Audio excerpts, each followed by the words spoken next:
Hello दोस्तों, नमस्कार। मैं आप लोगों का स्वागत करता हूं आंसू A2 एकेडमी में। हम लोग इस प्लेटफॉर्म पे गणित की बेसिक बातें कर रहे थे। उन्हीं बेसिक बातों में से जो संख्या का प्रकार कुछ बच गया था, उन्हीं शब्दों को आज हम लोग संपूर्ण वर्णन, विस्तार पूर्वक वर्णन करेंगे। जैसे कि प्राकृतिक संख्या, नेचुरल नंबर, पूर्ण संख्या, होल नंबर, सम संख्या, इवेन नंबर, विषम संख्या, ऑड नंबर, भाज्य संख्या, कंपोजिट नंबर, अभाज्य संख्या, प्राइम नंबर, सभाज्य संख्या, को प्राइम नंबर, जुड़वां अभाज्य संख्या, ट्विन प्राइम नंबर, संपूर्ण संख्या, परफेक्ट नंबर। तो इन्हीं शब्दों को, इन्हीं संख्याओं को हम लोग विस्तार पूर्वक एक एक करके जानेंगे, इनके बारे में एग्जाम्पल सहित, और इनके बारे में विशेष जो बातें हैं गणित में, वो सारी चीज़ आज हम लोग इस वीडियो में जानेंगे। इससे पहले वाला वीडियो में हम लोग जो फर्स्ट वीडियो बनाए हैं, बेसिक गणित की जो बेसिक बातें बता रहे थे, उनमें से जो फर्स्ट वीडियो बनाए हैं हम, उस वीडियो में मैंने बताया अंक किसे कहते हैं, संख्या किसे कहते हैं। जैसे कि इससे पहले वाले वीडियो में जो बताए थे वो अंक, उसके बाद संख्या के बारे में बताएं। फिर संख्या को हम दो प्रकार में बांटते हैं, दो भागों में बांटते हैं, वास्तविक संख्या, काल्पनिक संख्या। वो पहले वाले वीडियो में इसका संपूर्ण डिटेल्स विस्तार पूर्वक से हम लोग इसका अध्ययन किए हैं, बताएं इसके बारे में। तो आपको मैं डिस्क्रिप्शन में इसका लिंक दे दूंगा उस वीडियो का, आप जाकर उस वीडियो को देखकर ही दूसरा वीडियो देखें। उस वीडियो में मैंने फिर वास्तविक संख्या को दो भागों में बांटे थे, परिमेय संख्या, अपरिमेय संख्या। फिर इस परिमेय संख्या को भिन्न और पूर्णांक, और फिर भिन्न को शांत, अशांत, फिर उसके बाद अशांत को अशांत आवृत्ति और अशांत अनावृत्ति के रूप में बांटकर विशेष प्रकार से अध्ययन किए थे। और फिर यहाँ जो पूर्णांक छूट गया था, पूर्णांक को फिर तीन भागों में बांटे थे, धनात्मक पूर्णांक, शून्य पूर्णांक, ऋणात्मक पूर्णांक। सारे का एग्जाम्पल सहित हम लोग उस वीडियो में समझ के अध्ययन किए हैं। उसके बाद बताए थे कि इसी PDF में इन शब्दों का परिभाषा लिखा हुआ है, और इस परिभाषा को भी आप देख सकते हैं। और इस PDF को प्राप्त करने के लिए आप हमारे टेलीग्राम ग्रुप में भी ऐड हो सकते हैं, और वहां से इसका PDF प्राप्त कर सकते हैं। तो आज का वीडियो हम लोग शुरू करते हैं। और आज का वीडियो में जो पहला शब्द है, वो शब्द है हमारा प्राकृतिक संख्या, यानी कि नेचुरल नंबर। तो हम लोग पहले इसी को डिफाइन करते हैं, इसी को परिभाषित करते हैं और इसको समझते हैं। पहला शब्द है हमारा प्राकृतिक संख्या। प्राकृतिक संख्या, जिसको इंग्लिश में बोला जाता है नेचुरल नंबर। तो प्राकृतिक संख्या किसे कहते हैं, यहाँ पे परिभाषा लिखा हुआ है, उसको मैं पहले पढ़ता हूँ। गिनती यानी गणना की संख्या को अथवा शून्य से बड़े पूर्णांक को प्राकृतिक संख्या कहते हैं। तो जब हम बचपन में पढ़ना लिखना शुरू करते हैं, तो सबसे पहले जो हम लोग कुछ संख्या या वस्तु को गिनना शुरू करते हैं, तो हम लोग एक से शुरू करते हैं। 1, 2, 3, 4, 5, इस प्रकार से हम लोग आगे गिनती ही गिनते हैं। यानी कि जब हम पढ़ना लिखना शुरू करते हैं बचपन से, उस समय एक से ही शुरू करते हैं। तो जो हमें प्राकृतिक संख्या यानी प्राकृतिक से जो अंक प्राप्त होता है, उसी को कहते हैं प्राकृतिक संख्या। यानी जो गिनती जो शुरू करते हैं, वस्तुओं को गिनना, उसी को तो बोला जाता है प्राकृतिक संख्या। अथवा और हम बोल सकते हैं शून्य से बड़े पूर्णांक। हमारे पास पूर्णांक या तो नेगेटिव में होता है या पॉजिटिव में होता है। मैंने इससे पहले वाले वीडियो में बताया था कि संख्या रेखा पर हम पूर्णांक को दर्शाते हैं। ये रहा संख्या रेखा, ये हमारा 0 है, 1 2 3 4 5, यानी कि इधर रहता है धनात्मक, कहाँ तक, इन्फिनाइट तक। और इधर जो रहता है, जो संख्याएं रहती हैं, वो नेगेटिव होता है, -1, -2, -3, -4, -5। तो ये धनात्मक जो पूर्णांक होते हैं ना, यहाँ से जो पॉजिटिव इंटीजर होता है हमारा, जो धनात्मक पूर्णांक होते हैं, उन्हीं को तो बोला जाता है प्राकृतिक संख्या, उन्हीं को बोला जाता है प्राकृतिक संख्या, यानी इंग्लिश में बोलते हैं नेचुरल नंबर। और इसी n द्वारा सूचित किया जाता है, क्योंकि नेचुरल नंबर तो n से सूचित किया जाता है। किसको, प्राकृतिक संख्या को n से सूचित किया जाता है। इसका एग्जाम्पल भी लिखा हुआ है यहाँ पे जी, आप देख सकते हैं। नेचुरल नंबर में 1 2 3 4 5 6 7 8 9 10 कहाँ तक, इन्फिनाइट तक जाता है, यानी इन्फिनाइट तक होता है। तो अगर आपसे पूछा जाए कि सबसे सबसे छोटी प्राकृत संख्या क्या होगा? सबसे छोटी प्राकृत संख्या क्या होगा? तो आप क्या बोलेंगे? क्या बोलेंगे? प्राकृत संख्या 1 होता है। सबसे छोटी प्राकृत संख्या 1 होता है। लेकिन बड़ी प्राकृत संख्या पूछ दे दिया जाए तो बड़ी प्राकृत संख्या क्या होगा? तो बड़ी प्राकृत संख्या को हम ज्ञात नहीं कर सकते हैं। सबसे बड़ी प्राकृत संख्या को हम ज्ञात नहीं कर सकते हैं, यानी इन्फिनाइट बोल देंगे, क्योंकि जब तक आप गिनती लिखेंगे तब तक गिनती लिख सकते हैं जी, जब तक आप चाहें तब तक गिनती लिख सकते हैं। इसलिए हम सबसे बड़ी प्राकृत संख्या ज्ञात नहीं कर सकते हैं, सबसे बड़ी प्राकृत संख्या ज्ञात नहीं कर सकते हैं। तो ये थी प्राकृत संख्या। अब जो अगला संख्या का प्रकार है वो है हमारा पूर्ण संख्या। क्या है? पूर्ण संख्या, जिसको इंग्लिश में, अंग्रेजी में बोला जाता है होल नंबर। होल नंबर बोला जाता है इंग्लिश में। तो इसका परिभाषा देखते हैं। इसका परिभाषा है प्राकृतिक संख्याओं में शून्य। प्राकृतिक संख्याओं में शून्य को सम्मिलित करने पर जो संख्याएं प्राप्त होती है उसे पूर्ण संख्या कहते हैं या पूर्ण संख्या कहलाती है। यानी कि जो प्राकृत संख्या था हमारे पास, प्राकृत संख्या क्या था? 1 2 3 4 5 6, कहाँ तक? इन्फिनिट तक। उसमें सिर्फ जीरो को क्या करना है? सम्मिलित कर लेना है। जीरो को भी ऐड कर लेंगे तो क्या कहलाएगा जी हमारा? वो कहलाएगा पूर्ण संख्या। जैसे कि संख्या रेखा पर हम देखें तो यहाँ अगर जीरो होती है तो 1 2 3 4, यानी प्राकृत संख्या 1 2 3 4 डॉट डॉट इन्फिनिट तक होता है। तो उसमें अगर हम, यहाँ तो प्राकृत संख्या हो गया, लेकिन अगर उसमें हम जीरो को सम्मिलित कर लें, जीरो को भी मिला दें, तो वो जो संख्या है क्या कहलाएगा? पूर्ण संख्या। यानी प्राकृतिक में जीरो जब मिला तो वो संख्या क्या हो गया? पूर्ण हो गया, कहते हैं पूर्ण संख्या। इसे हम लोग W द्वारा सूचित करते हैं। W से इंगित किया जाता है पूर्ण संख्या को, यानी होल नंबर को। इसका एग्जाम्पल है 0 1 2 3 4 5 इन्फिनाइट तक। ठीक है। अब जो हमारा अगला शब्द है वो है सम संख्या। सम संख्या, इवेन नंबर। तो सम संख्या किसे कहते हैं? वैसी संख्याएं जो संख्या 2 से पूर्णतः विभाजित हो, उसे हम सम संख्या कहते हैं। यानी परिभाषा के अनुसार जो संख्या 2 से पूर्णतः, अगर 2 से उस संख्या को हम भागा दें तो जो रिमाइंडर होगा, शेषफल, वो 0 होना चाहिए। यानी वह संख्या 2 से पूर्णतः विभाजित होना चाहिए, उसी को हम कहते हैं सम संख्या। यानी कि उस संख्या को जब हम बांटना शुरू करें तो पेयर में, यानी जोड़ा में बढ़ जाए।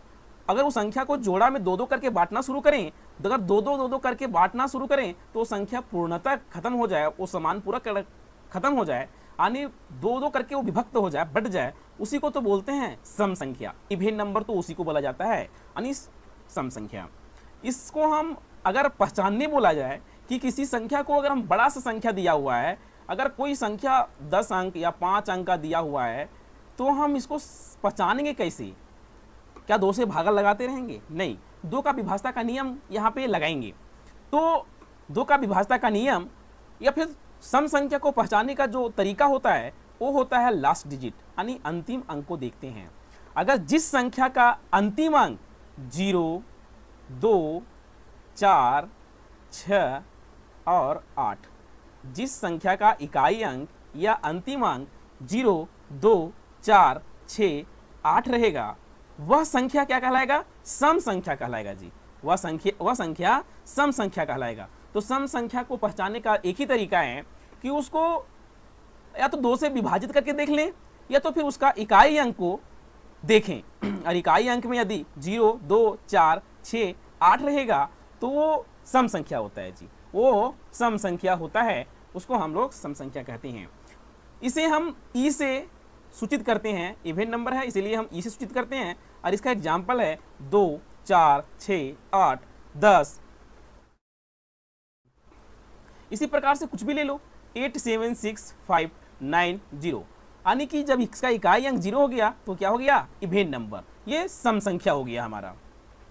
अब हमारा जो अगला शब्द है वो है विषम संख्या, यानी कि ऑड नंबर। तो विषम संख्या किसे कहते हैं? वैसी संख्याएं जो 2 से पूर्णतः विभाजित ना हो।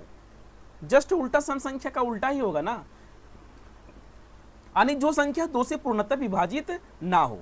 अगर उस संख्या को अगर हम 2 से भागा लगाएं और रिमाइंडर जो आएगा यानी कि जो शेषफल आएगा वो 0 नहीं होना चाहिए, यानी कुछ ना कुछ रिमाइंडर बचना चाहिए। और रिमाइंडर क्या बचेगा? 1 बचेगा, क्योंकि 2 से भागा लगा रहे हैं तो रिमाइंडर 1 ही बचेगा ना, या तो 0 होगा। तो 0 रिमाइंडर हो गया तो सम संख्या कहलाएगा, और अगर 0 नहीं हुआ तो उसको विषम संख्या कहेंगे। तो हम जब भागा लगाएंगे उस संख्या को 2 से तो पूर्णतः विभाजित नहीं होना चाहिए, तो वो कहलाता है विषम संख्या। क्या कहलाता है जी? विषम संख्या कहलाता है, यानी कि ऑड नंबर कहलाता है, उसको बोलते हैं ऑड नंबर। अगर इसका एग्जाम्पल देखा जाए तो 1, 3, 5, 7, 9, 11, इसी प्रकार 13, 15, 17, इसी प्रकार इन्फिनाइट तक हम बढ़ सकते हैं। यदि आपको बोला जाए कि विषम संख्या को हम पहचानेंगे कैसे, अगर कोई बड़ी से बड़ी संख्या अगर दिया रहेगा, 8-9 अंक का दिया रहेगा संख्या, तो हम कैसे पहचानेंगे कि वो विषम संख्या है? तो वही बात है, इकाई स्थान यानी कि अंतिम अंक को यहां पे देखेंगे। इकाई स्थान पे, यदि इकाई स्थान पे 1, 3, 5, 7, 9, 1, 3, 5, 7, 9 रहता है, अगर ये 5 अंक हैं जो 1, 3, 5, 7, 9, अगर इसमें से कोई अंक इकाई स्थान पे रहता है, संख्या का इकाई स्थान पे रहता है, तो संख्या ओड नंबर कहलाएगा, यानी कि विषम संख्या कहलाएगा जी। क्या कहलाएगा? विषम संख्या कहलाएगा। ये था पहचानने का तरीका। और अगर पूछा जाए कि सबसे छोटी विषम संख्या क्या होता है, तो सबसे छोटी विषम संख्या 1 हो जाएगा, और सबसे बड़ी विषम संख्या को हम ज्ञात नहीं कर सकते हैं, क्योंकि यहाँ गिनती इन्फिनाइट तक लिख सकते हैं, और उसी में से कोई अंतिम में अंत वाला होगा, तो अंत तो इसका है ही नहीं, तो हम सबसे बड़ी विषम संख्या को हम ज्ञात नहीं कर सकते हैं, इन्फिनाइट होता है। अब अगला जो शब्द है हमारा वो है भाज्य संख्या, जिसको हम अंग्रेजी में बोलते हैं कंपोजिट नंबर। भाज्य संख्या किसे कहते हैं? तो भाज्य संख्या समझने से पहले आपको गुणनखंड के बारे में जानना होगा, जिसको हम फैक्टर बोलते हैं इंग्लिश में। गुणनखंड क्या होता है जी? गुणनखंड को सबसे पहले हम समझते हैं। गुणनखंड होता क्या है? जैसे आपको मैं बोलूं कि 12 का गुणनखंड बताइए, 12 का गुणनखंड बताइए, तो 12 का गुणनखंड अगर जानते हैं आप गुणनखंड तो बहुत अच्छी बात है। अन्यथा देखें कि 12 का गुणनखंड 1 होगा, 2 होगा, 3 होगा, 4 होगा, 6 होगा और 12 होगा। 12 का फैक्टर, जिसको गुणनखंड का जिसको इंग्लिश में बोला जाता है फैक्टर, 12 का यानी 12 का फैक्टर होगा 1, 2, 3, 4, 6, 12। ये है फैक्टर। तो गुणनखंड का मतलब क्या हुआ? गुणनखंड का मतलब हुआ जी कि जिस संख्या का हम गुणनखंड कर रहे होते हैं, जिस संख्या का गुणनखंड कर रहे होते हैं, वो संख्या को उस किसी भी संख्या में हम बांट सकते हैं। जैसे कि 12 को हम 1 भाग में बांट सकते हैं, 2-2 भाग में बांटेंगे तो भी बढ़ जाएगा, 3-3 भाग में बांटेंगे तो भी बढ़ जाएगा 12, 4-4 भाग में बांटेंगे तो भी बढ़ जाएगा, 6-6 भाग में बांटेंगे तो भी बढ़ जाएगा, 12 तो 12 भाग में बटेगा कि एक जगह मिलेगा 12। तो जिस संख्या का गुणनखंड निकाल रहे होते हैं, उस संख्या को जो जो संख्या पूर्णतः विभाजित कर दे, वो उस संख्या का गुणनखंड कहलाएगा। जैसे कि 12 को 1 भी विभाजित कर देगा, 2 भी विभाजित कर देगा, 3 भी विभाजित कर देगा, 4 भी विभाजित कर देगा, 6 भी विभाजित कर देगा, और 12 भी 12 को पूर्णतः विभाजित कर देगा।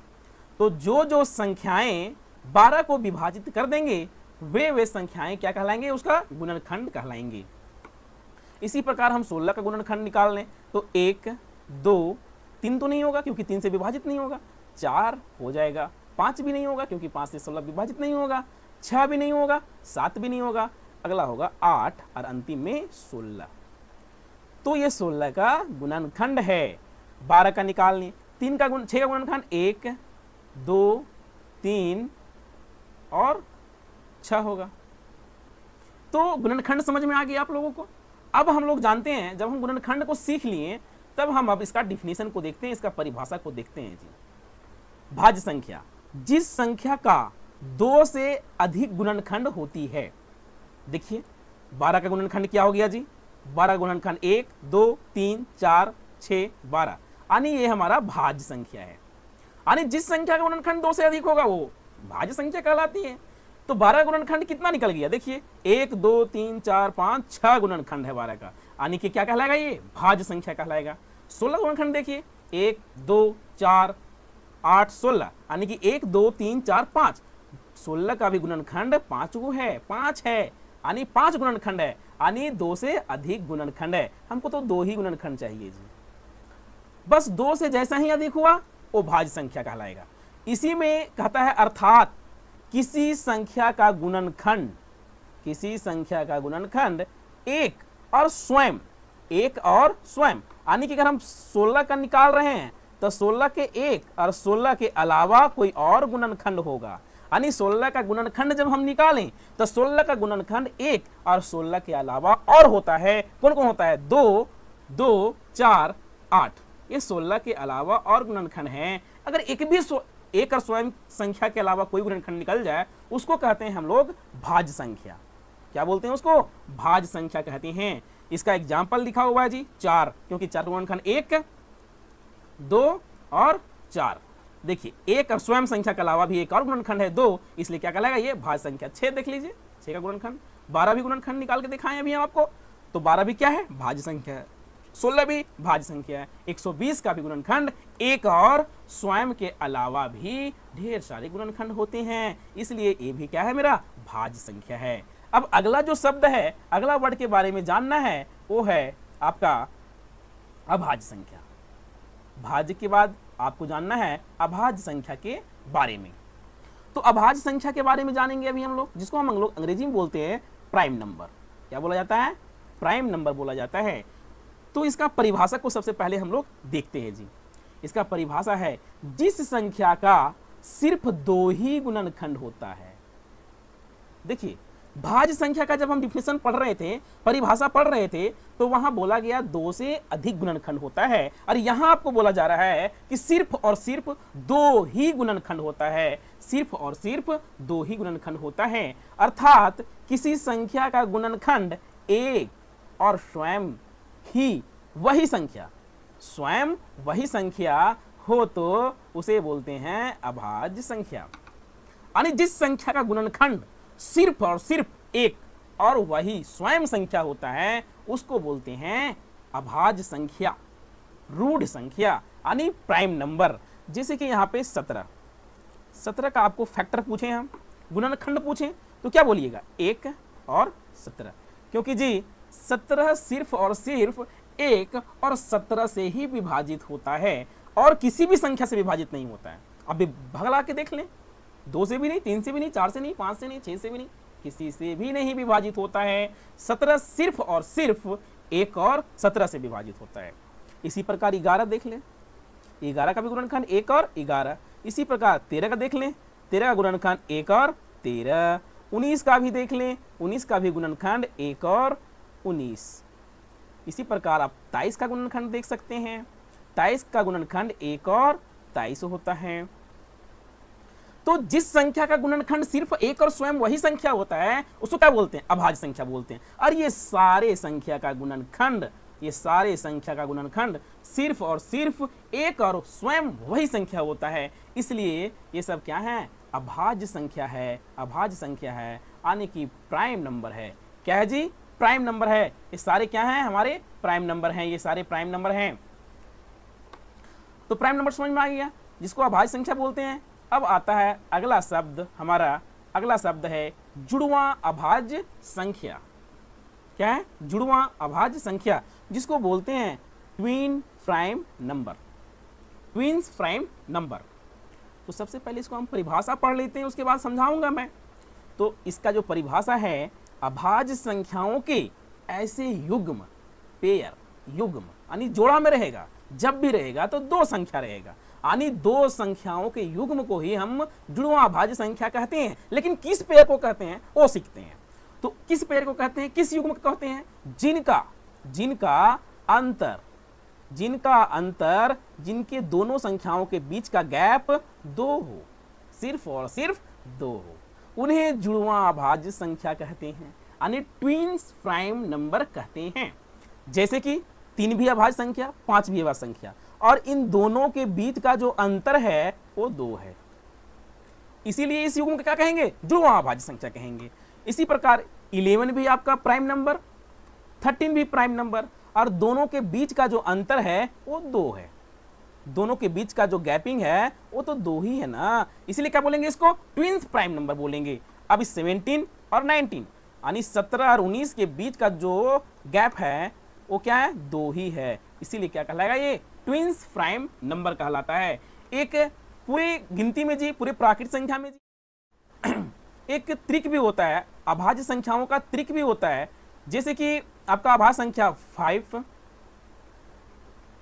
और 3, 5 और 7, इन तीनों संख्याओं के बीच 2-2 का गैप है, और यही त्रिक हमारा अभाज्य संख्याओं का एक त्रिक पाया जाता है पूरे गिनती में, पूरे संख्याओं में, अंकों में। इसके अलावा कोई भी अभाज्य संख्याओं का त्रिक नहीं पाया जाता है, यानी तीन अभाज्य संख्याओं के बीच, 3 अभाज्य संख्याओं के बीच 2-2 का गैप सिर्फ 3, 5 और 7 के बीच ही पाया जाता है। यही हमारा एक अभाज्य संख्याओं का त्रिक है। और ट्विन्स तो ढेर सारे हैं, जैसे 3, 5, 11, 13, 17, 19, है ना? क्या है? जुड़वां अभाज्य संख्याएं हैं, ट्विन्स प्राइम नंबर हैं। अब अगला जो शब्द है वो है सअभाज्य संख्या। क्या है जी? सअभाज्य संख्या, जिसको अंग्रेजी में बोलते हैं को प्राइम नंबर। क्या बोला जाता है? को प्राइम नंबर। सबसे पहले परिभाषा पढ़ते हैं। ऐसी संख्याओं के जोड़े, देखिए इसमें भी युग्म आएगा क्योंकि जोड़े की बात कर रहा है, यानी हमेशा 2 रहेगा साथ में, जिनके गुणनखंडों में एक के अतिरिक्त कोई भी उभयनिष्ठ गुणनखंड ना हो उसे कहते हैं सअभाज्य संख्या, को प्राइम नंबर। इनका कहने का मतलब क्या है? इस परिभाषा का सुनिए कि जैसे 5 का हम गुणनखंड निकालेंगे तो क्या हो जाएगा? 1 और 5, और 6 का गुणनखंड निकालेंगे तो क्या हो जाएगा? 1, 2, 3 और 6। अब 5 और 6 का सार्वगुणनखंड निकाल दें, सार्वगुणनखंड निकालें हम, सार्वगुणनखंड निकालें। सार्वगुणनखंड किसे कहते हैं जी? कॉमन फैक्टर, यानी कि जो दोनों में उपलब्ध हो, जो दोनों में उपलब्ध हो। जैसे 5 का गुणनखंड 1, 5 है और 6 का गुणनखंड 1, 2, 3, 6 है, तो इस दोनों में उपलब्ध क्या है? हमारा 1 ही तो है सिर्फ, यानी कि सार्वगुणनखंड क्या हो जाएगा? 5 और 6 का 1। तो जिन दो जोड़ों का या जिन 2 संख्याओं का सार्वगुणनखंड 1 होता है, या तो फिर हम बोल दें कि जिन 2 संख्याओं का HCF 1 हो, हाईएस्ट कॉमन फैक्टर 1 हो, हाईएस्ट कॉमन फैक्टर 1 हो, यानी कि महत्तम समापवर्तक 1 हो, उस जोड़े को क्या कहते हैं? उस जोड़ों को हम लोग सअभाज्य संख्या कहते हैं, सअभाज्य संख्या कहते हैं, यानी को प्राइम नंबर कहते हैं। एग्जाम्पल यहाँ लिखा हुआ है 5, 6, 11, 13, 17, 20, ये सब क्या है जी? हमारा सअभाज्य संख्या है, यानी को प्राइम नंबर है। ठीक है, 2 लगातार संख्या भी हमेशा को प्राइम नंबर ही होता है, सअभाज्य संख्या होता है। 5, 6 ले लें, 7, 8 ले लें, ये सारे क्या हैं? को प्राइम नंबर ही हैं। 9, 10 ले लें, 50, 51 ले लें, सारा क्या है? को प्राइम नंबर है, क्योंकि इन दोनों संख्याओं का जो मस होगा, HCF होगा, वो 1 होगा। अब अगला जो शब्द है हमारा वो है संपूर्ण संख्या, परफेक्ट नंबर। क्या है जी? संपूर्ण संख्या, जिसको अंग्रेजी में बोलते हैं परफेक्ट नंबर। वे संख्याएं जिनके गुणनखंडों को आपस में जोड़ने पर वही संख्या प्राप्त होता है। जैसे कि 6 का गुणनखंड निकाल रहे हैं जी, तो 6 का गुणनखंड 1, 2, 3, ठीक है, यानी 6 को यहाँ छोड़ा गया है। 6 भी होता है गुणनखंड, लेकिन 6 को हम 6 के अलावा जो भी गुणनखंड होगा, उन गुणनखंडों को अगर जोड़ दें और उसका योगफल अगर उस संख्या के बराबर ही हो जाए, तो ऐसे संख्याओं को क्या कहते हैं? संपूर्ण संख्या कहते हैं। ऐसे संख्याओं को हम संपूर्ण संख्या कहेंगे, हम लोग उसको संपूर्ण संख्या कहेंगे। जैसे 6 का 1 2 3 ये इसका फैक्टर है, और जोड़ेंगे तो उसका जो योगफल होगा वो 6 होगा, इसलिए 6 क्या है, एक संपूर्ण संख्या है। इसी प्रकार से 28 का जो फैक्टर होगा, गुणनखंड होगा, वो 2 4 7 14, और इन संख्याओं को, इन गुणनखंडों को अगर हम जोड़ दें तो आपको 28 मिल जाएगा। 1 2 4 7 14 को जोड़ें तो 28 मिल गया। अन्य 28 के फैक्टर को, 28 को छोड़कर जितने भी फैक्टर उनको जोड़ेंगे तो हमको 28 ही मिल जाएगा। इस प्रकार से 28 क्या है, एक परफेक्ट नंबर है, पूर्ण संख्या है। क्या है, संपूर्ण संख्या। ठीक है, परफेक्ट नंबर बोलते हैं उसको, संपूर्ण संख्या बोलते हैं। मैं आज आप लोगों को 10 महत्वपूर्ण शब्दों के बारे में बताया। संख्याओं को जिस प्रकार से बांटा गया है, उन संख्याओं को मैंने समझाने की देखकर, वीडियो को देखकर आप लोग भी सीखने की कोशिश करेंगे, समझने की कोशिश करेंगे। जो वीडियो या क्लासेस चल रही हैं, उस क्लासेस के बारे में अगर कुछ सजेशन हो हमारे लिए, तो कुछ जो भी सजेशन हो आप हमें कमेंट में बताएं। धन्यवाद।